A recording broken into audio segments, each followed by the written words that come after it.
इस क्लास में हम आवेश के अनंत समतल चादर के कारण विद्युत क्षेत्र की तीव्रता की गणना करेंगे। इसके लिए हम क्या करते हैं, हम आवेश के एक अनंत समतल चादर की कल्पना करते हैं। यह आपका क्या है, एक चादर है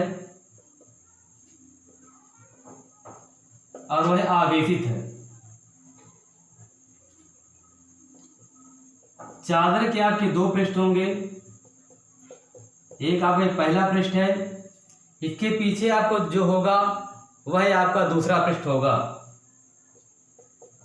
तो हम क्या कहेंगे, आवेश के एक अनंत समतल चादर की कल्पना करते हैं जिसके दोनों पृष्ठों के प्रति, एक पहला पृष्ठ ये हुआ, दूसरा पृष्ठ इसके पीछे होगा, जिसके दोनों पृष्ठों के प्रति एकांक क्षेत्रफल पर धन आवेश की मात्रा हम क्या मानते हैं, सिग्मा मानते हैं। जब सिग्मा होगा तो क्या होगा, चादर से हम r दूरी पर कोई बिंदु P मानते हैं जिस पर हमें विद्युत क्षेत्र की तीव्रता की गणना करनी है, तथा चादर से उतनी ही दूरी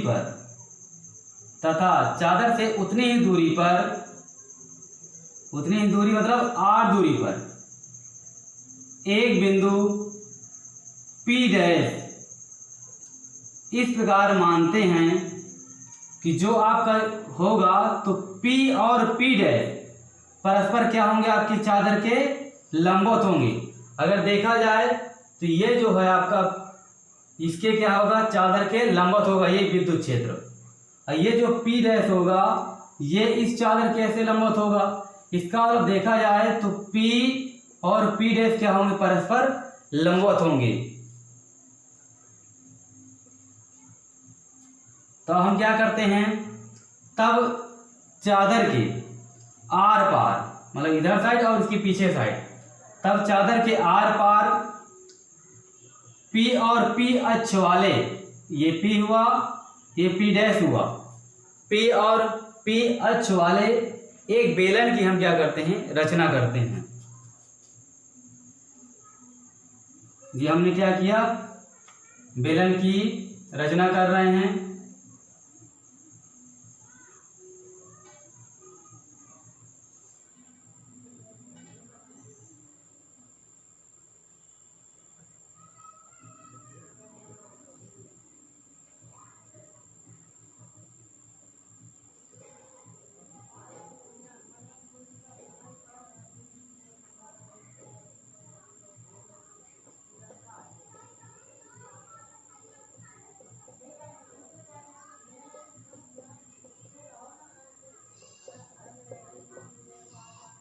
हमने क्या किया, चादर से जो आपका P और P डैश था इसको अक्ष मान करके एक बेलन की हमने क्या किया, रचना किया। जब रचना करेंगे तब आपका क्या बन गया, बेलन बन गया। जो चूंकि यह बेलन है और बंद है, तो बंद बेलनाकार जो पृष्ठ होता है वह आपका किस भांति कार्य करता है, वह एक गासी पृष्ठ की तरह कार्य करता है। क्योंकि हमने आपको गास की प्रमेय में पढ़ाया है, जो बंद पृष्ठ होता है वह आपका गास की तरह कार्य करता है। तो हमारे क्या होगा, ये बंद बेलनाकार पृष्ठ होगा और वह एक गासी पृष्ठ की तरह कार्य करेगा।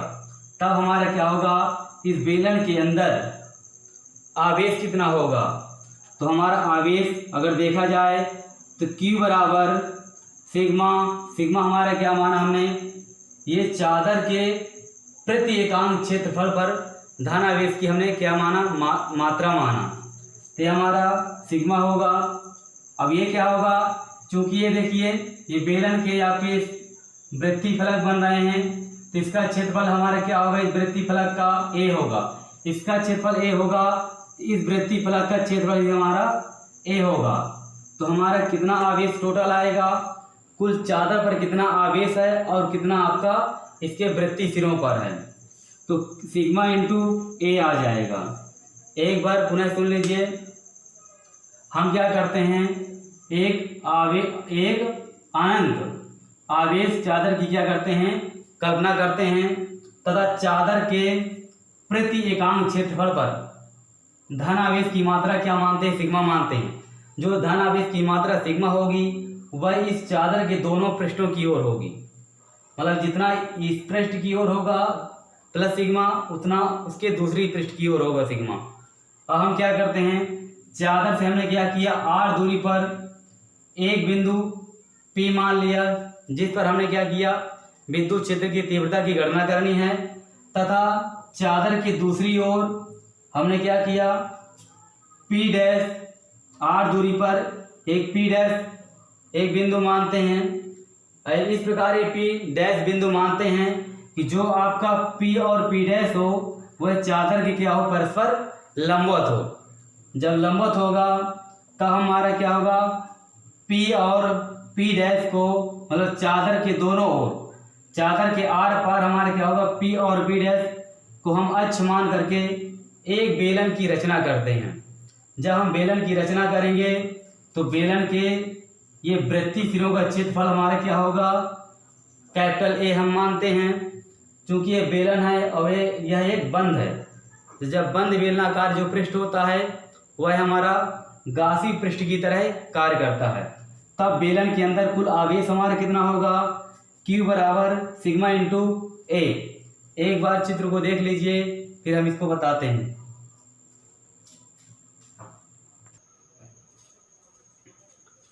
तो क्या होगा, देखिए हमने क्या किया, जो बेलन के अंदर आवेश था वह कितना होगा, सिग्मा इंटू A होगा। अब देखिए जो बेलन का वक्र पृष्ठ होता है हमारा, बेलन का वक्र पृष्ठ वह क्या है, विद्युत क्षेत्र के समांतर होगा। जब बेलन का वक्र पृष्ठ विद्युत क्षेत्र के समांतर होगा तो इनसे गुजरने वाला विद्युत फ्लक्स का मान हमारा क्या होगा, शून्य होगा। जब शून्य होगा तो हम क्या करेंगे, ये आपका क्या वृत्तीय फलक है। अब देखो जब ये हमारा बेलन का वक्र पृष्ठ विद्युत क्षेत्र के समांतर हो जाएगा तो इनसे गुजरने वाला संपूर्ण विद्युत फ्लक्स का मान हमारा क्या होगा, शून्य होगा। तो हमारा बचा क्या, यह आपका वृत्तीय फलक बचा। जब वृत्तीय फलक बचा तो वृत्तीय फलक के सिरों से आपका विद्युत फ्लक्स जाएगा, तब वृत्तीय फलक से गुजरने वाला संपूर्ण विद्युत फ्लक्स, भाई हमारा जो बेलन का वक्र पृष्ठ था वो विद्युत क्षेत्र के समांतर था, तो क्या हुआ, विद्युत फ्लक्स का मान हमारे क्या शून्य हो गया। अब हमारे क्या बचा, अब विद्युत फ्लक्स कहाँ से निकलेगा, आपका यहाँ से निकलेगा। जितना भी विद्युत फ्लक्स होगा तो बेलन के वृत्तीय सिरों से, कितने सिरे हैं, 1 और 2, तो बेलन के वृत्तीय सिरों से गुजरने वाला संपूर्ण विद्युत फ्लक्स, बेलन के वृत्तीय सिरों से गुजरने वाला संपूर्ण विद्युत फ्लक्स, तो हमारा क्या होगा, संपूर्ण विद्युत फ्लक्स को हम फाई ई से व्यक्त करते हैं। देखो जब विद्युत फ्लक्स निकलेगा तो हमारा ई क्या है, इस क्षेत्रफल के लंबवत है, तो हमारा सूत्र क्या बनेगा, ई इंटू ए। पहले सिरे के लिए होगा, दूसरे सिरे के लिए हमारा क्या होगा, ये विद्युत क्षेत्र क्या है, इस क्षेत्रफल की क्या है, तुम्हारा लंबवत है। जैसे मैंने आपको विद्युत फ्लक्स में बताया था, यदि ये क्षेत्रफल है, ये विद्युत क्षेत्र की तीव्रता इसके लंबवत होगा, तो विद्युत फ्लक्स का मान हमारा कितना आया था, ई इंटू ए। वहां पर हमने एक स्थान पर क्षेत्रफल क्या माना था, डीएस, तो इंटू हमारा क्या था, वहां पर डीएस आया था। यहाँ पर हमारा क्या रहेगा, ई इंटू ए, चूंकि दोनों सिरों के लिए कर रहे हैं तो ई इंटू ए प्लस क्या होगा, ई इंटू ए। जब इतना हो गया तो ई इंटू ए कितने हो गए आपके, 2 इंटू ई इंटू ए हो गया, मतलब 2 इंटू ई इंटू ए। हम क्या पढ़ रहे हैं, गास के अनुप्रयोग पढ़ रहे हैं, तो हम क्या करेंगे, गास की प्रमेय लगाएंगे। देख लीजिए और नोट कर लीजिएगा।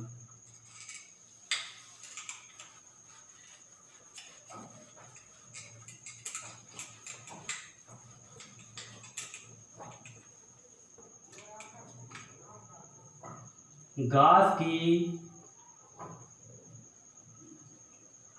प्रमेय से, गॉस प्रमेय हमारी क्या होती है, फाई ई बराबर क्यू बटे एप्सिलॉन जीरो। आप देखिए है हमने क्यू बराबर कितना मान निकला है, सिग्मा इंटू ए। इस क्यू के स्थान पर हम क्या करते हैं, इस सिग्मा का मान रख देते हैं। इसको हम मानते समीकरण नंबर 1, इसको हम मान लेते समीकरण नंबर 2। तो समीकरण नंबर 1 से क्यू का मान रखने पर, जब मान रखेंगे तो फाई ई बराबर सिग्मा इंटू ए बटे एप्सिलॉन जीरो। ये हमने क्या किया, इसको समीकरण नंबर 2 माना। इस समीकरण नंबर हमारा कितना होगा, 3 होगा। समीकरण नंबर 2 और 3 देखिए, ये फाई ई है, ये होगा फाई ई है। जब दोनों बराबर होते हैं एक एक पक्ष, तो उसकी हम क्या करते हैं, तुलना करा देते हैं। समीकरण नंबर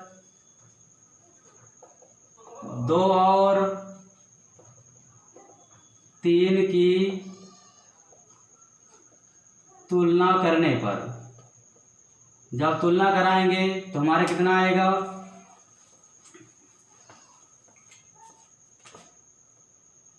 2 इंटू ई इंटू ए बराबर सिग्मा इंटू ए अपान एप्सिलॉन जीरो। ये गुणा में है तो कहाँ जाएगा, बटे में आएगा। चूंकि हमें क्या ज्ञात करना है, विद्युत क्षेत्र की तीव्रता, तो ई को हम बटे नहीं लाएंगे क्योंकि इसको हमको ज्ञात करना है। 2 इंटू ए बटे में आ जाएगा, तो सिग्मा इंटू ए बटे 2 इंटू ए इंटू एप्सिलॉन जीरो। ऊपर नीचे ए है तो आपका कट जाएगा। ये हमारा कितना आया, सिग्मा बटे 2 इंटू एप्सिलॉन जीरो। यही हमारे क्या है, विद्युत क्षेत्र की तीव्रता का सूत्र आ गया आपका। किसके लिए, अनंत समतल चादर के लिए। देख लीजिए और नोट कर लीजिएगा।